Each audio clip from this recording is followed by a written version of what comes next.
On a fait du vin, je dis on parce que donc avec ma femme Sarah, on a planté des vignes en 2017 et c'est un projet voilà, qui trottait dans la tête depuis un certain temps. Sur une ferme voilà, familiale avec des terres un peu accidentées, pas toujours facile à cultiver.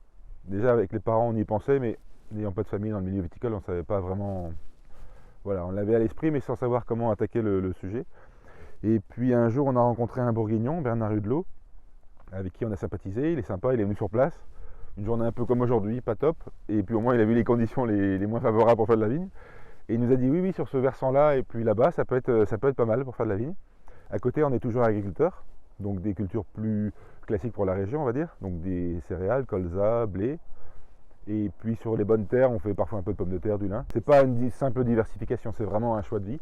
Parce qu'après, une fois qu'on est parti là-dedans, ça occupe pas mal de temps, ça occupe pas mal l'esprit. Et puis maintenant, on ne pourrait pas faire autrement. Ça fait partie de notre métier, notre vie, donc c'est sympa. Chaque sarment, vous allez avoir 2 grappes. Ça, c'est mathématique, ça se passe toujours comme ça. Donc si ici vous avez 1, 2, 3, 4, 5, 6 yeux, vous avez déjà 12 grappes. Et imaginez qu'une grappe, ça pèse tant. C'est du pinot, vous savez qu'une grappe pèse un certain poids. Vous pouvez déjà imaginer le rendement. C'est-à-dire que la vigne, c'est sur du long terme. Donc on ne se dit pas je vais planter et puis tout de suite je vais vivre de ça. Non, c'est un projet sur une génération, voire plus. Donc il faut être très patient, surtout si on veut faire des choses de qualité. Donc entre le moment où vous plantez et le moment où vous allez faire goûter vos vins, il peut se passer 5-6 ans facile. Donc c'est tout ça la complexité, c'est qu'il faut démarrer quand même petit parce qu'on ne sait pas ce qu'on va faire au début, mais assez gros pour pouvoir vinifier et avoir quelques bouteilles à proposer. Donc c'est toute la difficulté est là.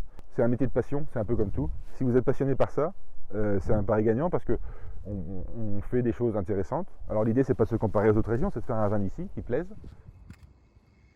Donc après les vignes, le jour des vendanges par exemple, fin septembre, début octobre, nous amenons le raisin ici à la cuverie, donc par petit volume pour ne pas abîmer le raisin.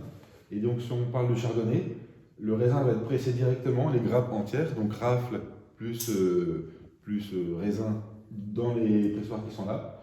Et puis le jus va être mis à déborder, puis à fermenter pendant 3 semaines, en cuve ou en fût. C'est intéressant parce que avec les mêmes cépages, la même vinification, on n'a pas les mêmes vins du tout.